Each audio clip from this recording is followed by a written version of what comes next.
Video देखने वाले सभी दर्शकों को राम राम। माघ पूर्णिमा पौराणिक व्रत कथा। माघ पूर्णिमा का बाकी पूर्णिमाओं की तरह विशेष महत्व है। इस व्रत को करने से व्यक्ति की सभी मनोकामनाएं पूरी होती हैं। माघ पूर्णिमा पर इस पौराणिक कथा का पाठ जरूर करना चाहिए, इसके बिना व्रत अधूरा माना जाता है। माघ पूर्णिमा की कथा के अनुसार एक नगर में धनेश्वर नाम का ब्राह्मण रहता था। उसकी पत्नी का नाम रूपवती था, जो कि बहुत ही पतिव्रता और सर्वगुण संपन्न थी, लेकिन उन्हें कोई संतान नहीं थी, इसलिए वो दोनों बहुत चिंतित रहते थे। एक बार उस नगर में एक महात्मा आए। उन्होंने उस नगर के सभी घरों से दान लिया, लेकिन धनेश्वर की पत्नी जब भी उन्हें दान देने जाती तो वह उसे लेने से मना कर देते। एक दिन धनेश्वर महात्मा के पास गया और उसने पूछा कि हे महात्मन, आप नगर के सभी लोगों से दान लेते हैं, लेकिन मेरे घर से दान नहीं लेते हैं। हमसे अगर कोई भूल हुई हो तो हम ब्राह्मण दंपत्ति आपसे क्षमा याचना करते हैं। इस पर महात्मा ने कहा, नहीं ब्राह्मण, तुम तो हमेशा आदर सत्कार करने वाले ब्राह्मण हो, तुमसे भूल तो कभी भी नहीं हो सकती।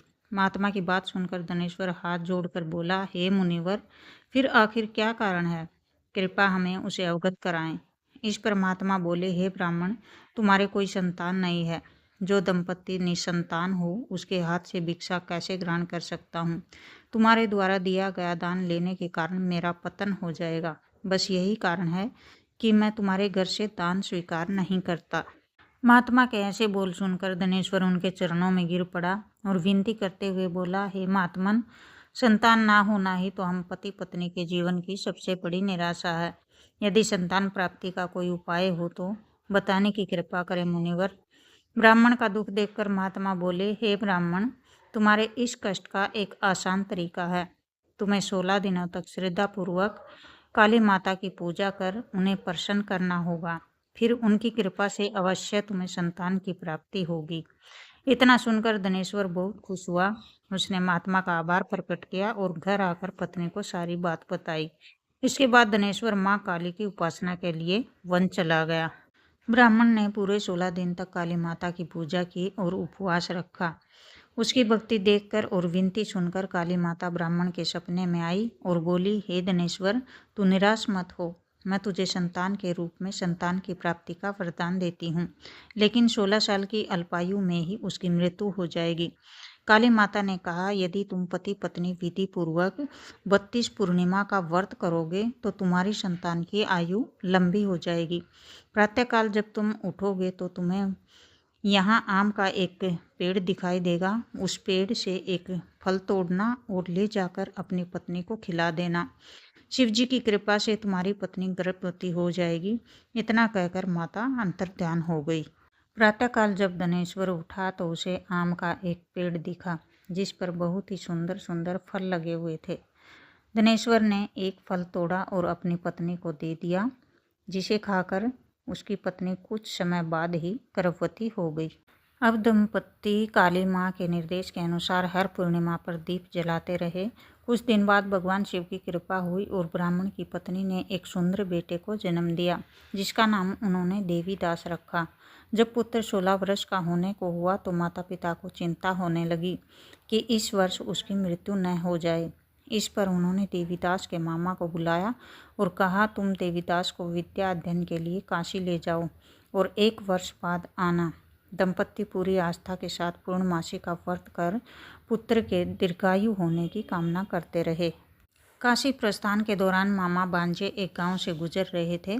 वहां एक कन्या का विवाह हो रहा था। विवाह होने से पहले ही उसका वर अंधा हो गया। तभी वर के पिता ने देवीदास को देखा और मामा से कहा, तुम अपना बांजा कुछ समय के लिए हमारे पास दे दो। विवाह संपन्न हो जाए उसके बाद ले जाना। ये सुनकर मामा ने कहा, यदि मेरा बांजा ये विवाह करेगा तो कन्यादान में मिले धन आदि पर हमारा अधिकार होगा।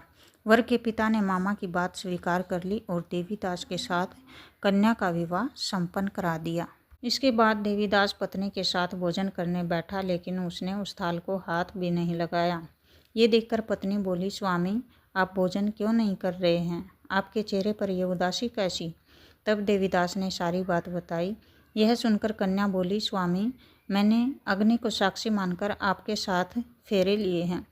अब मैं आपके अलावा किसी और को अपना पति स्वीकार नहीं करूंगी। पत्नी की बात सुनकर देवीदास ने कहा, ऐसा मत कहो, मैं अल्पायु हूँ। कुछ ही दिन में 16 वर्ष की आयु होते ही मेरी मृत्यु हो जाएगी। इस पर उसकी पत्नी ने कहा कि स्वामी, जो भी मेरे भाग्य में लिखा होगा वो उसे स्वीकार है।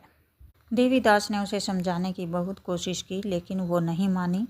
तो देवीदास ने उसे एक अंगूठी दी और कहा, मैं काशी जा रहा हूँ, लेकिन तुम मेरा हाल जानने के लिए एक पुष्प वाटिका तैयार करो। उसमें भांति भांति के पुष्प लगाओ और उन्हें जल से सींचती रहो। यदि वाटिका हरी भरी रहे, पुष्प खिले रहें, तो समझना कि मैं जीवित हूँ, और जब ये वाटिका सूख जाए तो मान लेना कि मेरी मृत्यु हो चुकी है। इतना कहकर देवीदास काशी चला गया।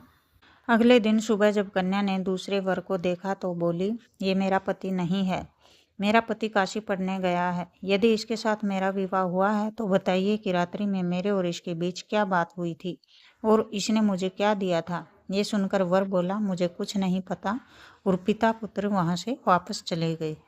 उधर एक दिन प्रातःकाल एक सर्प देवीदास को डसने के लिए आया, लेकिन उसके माता पिता द्वारा किए जाने वाले पूर्णिमा व्रत के प्रभाव के कारण वो उसे डस नहीं पाया। इसके बाद काल स्वयं वहाँ आए और उसके शरीर से प्राण निकालने लगे। देवीदास बेहोश होकर गिर पड़ा। तभी वहाँ माता पार्वती और शिवजी आए। देवीदास को बेहोश देखकर देवी पार्वती बोली, हे स्वामी, देवीदास की माता ने 32 पूर्णिमा का व्रत रखा था, उसके फलस्वरूप कृपा आप इसे जीवन दान दें। माता पार्वती की बात सुनकर भगवान शिव ने देवीदास को पुनः जीवित कर दिया। इधर देवीदास की पत्नी ने देखा कि पुष्प वाटिका में एक भी पुष्प नहीं रहा। वो जान गई कि उसके पति की मृत्यु हो चुकी है और रोने लगी। तभी उसने देखा कि वाटिका फिर से हरी भरी हो गई है। ये देखकर वो बहुत प्रसन्न हुई। उसे पता चल गया कि देवीदास को प्राण दान मिल चुका है।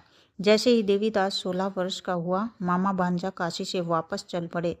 रास्ते में जब वो कन्या के घर गए तो उसने देवीदास को पहचान लिया और प्रसन्न हुई।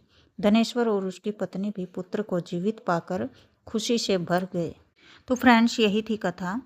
देखिए फ्रेंड्स, इन चीज़ों का वर्णन हमें हमारे पुराणों में मिलता है, तो निश्चित रूप से हमें ये जान लेना चाहिए कि सरल जीवन के लिए हमें इन चीज़ों पर भी ध्यान देना बहुत ज़रूरी है। धन्यवाद।